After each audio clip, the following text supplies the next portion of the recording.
দেখতে দেখতে আমরা 2026 সালের সাব চ্যাম্পিয়নশিপের সামনে চলে আসলাম। এই তো 2024 সালে আমরা চ্যাম্পিয়ন হইলাম, আর চোখের পলকে 2026 সালে আরো একটা আসর চলে আসলো।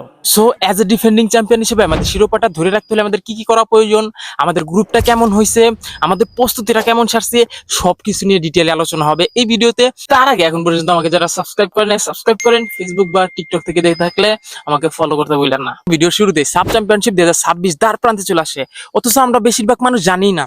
কারণটা হচ্ছে আমাদের ফুটবলে ঘটে গেছে এক অভাবনীয় ঘটনা। কোচ নিয়ে বিশাল গ্যাঞ্জাম, এটা ওইটা সিন্ডিকেট দিয়ে বইরা গেছে ফুটবল পাড়া, যার কারণে আমাদের সাব চ্যাম্পিয়নশিপের যে টুর্নামেন্টটা হবে এটা নিয়ে তেমন আলোচনায় হচ্ছিল না।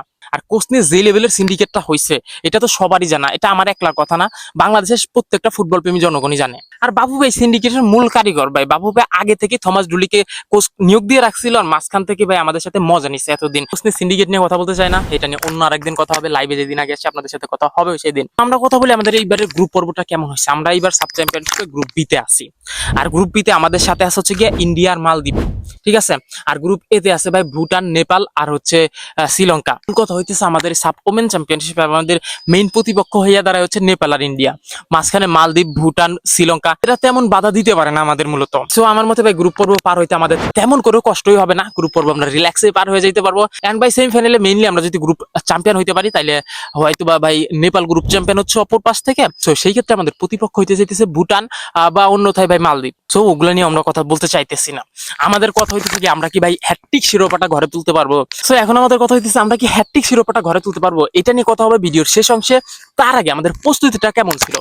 সো আমরা যদি বলি আমাদের প্রস্তুতিটা ভাই মোটামুটি ভালোই ছিল, একেবারে খারাপ ছিল না। বাট আমরা প্রস্তুতি ক্যাম্পটা সারছি ভাই থাইল্যান্ডে। আমরা প্রস্তুতিটা কোথায় সারছি, আমরা প্রস্তুতিটা সারছি ভাই থাইল্যান্ডের বিখ্যাত আলপাইন স্পোর্টস ট্রেনিং ক্যাম্পে।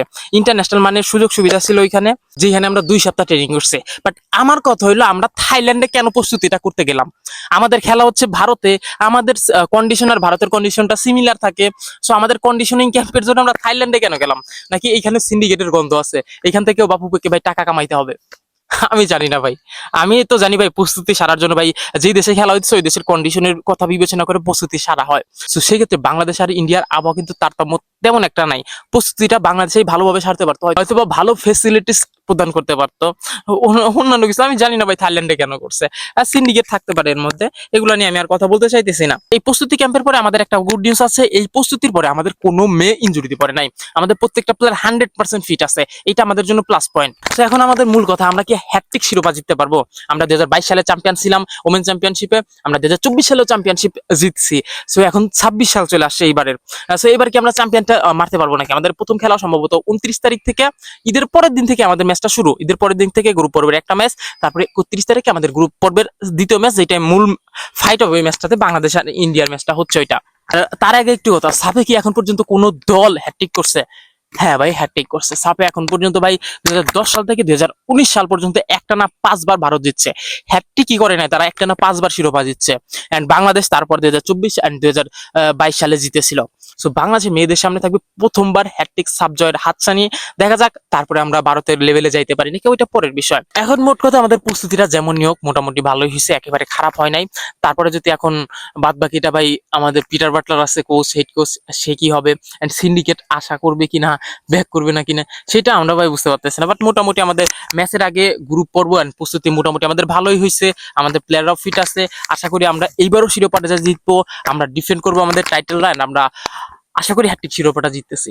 Thank you for watching. And আমরা প্রত্যেকটা ম্যাচে লাইভ করার চেষ্টা করবো। 31 তারিখে হয়তো বা লাইভে আমরা থাকতে পারবো না, 31 তারিখে আমার একটা ফ্রেন্ডের বিয়ে আছে। সো বাদ বাকি দেখা যাক, ম্যাচের দিনে কথা বলা যাবে। এন্ড কোচ নিয়ে যে কথাটা বলতে চাইতেছিলাম ওইটা নিয়েও কথা হবে। তাছাড়া আমাকে ফলো করেন বা আমাকে জানেন, চিনেন, তারা জানেন হয়তো আমি এই সিন্ডিকেট নিয়ে ভাই কথা বলা ছাড়বো না। হয়তো বা লাইভে আসলে পারে কোনোদিন আপনাদের সাথে ডিটেলে আরো আরো অনেক কথা আছে, সেগুলোও শেয়ার করা যাবে। দেখা যাক। And good luck to Bangladesh. Bangladesh যেন এবারও তাদের কন্টিনিউ থার্ড শিরোপাটা জিততে পারে এন্ড হ্যাটট্রিক যেন করতে পারে।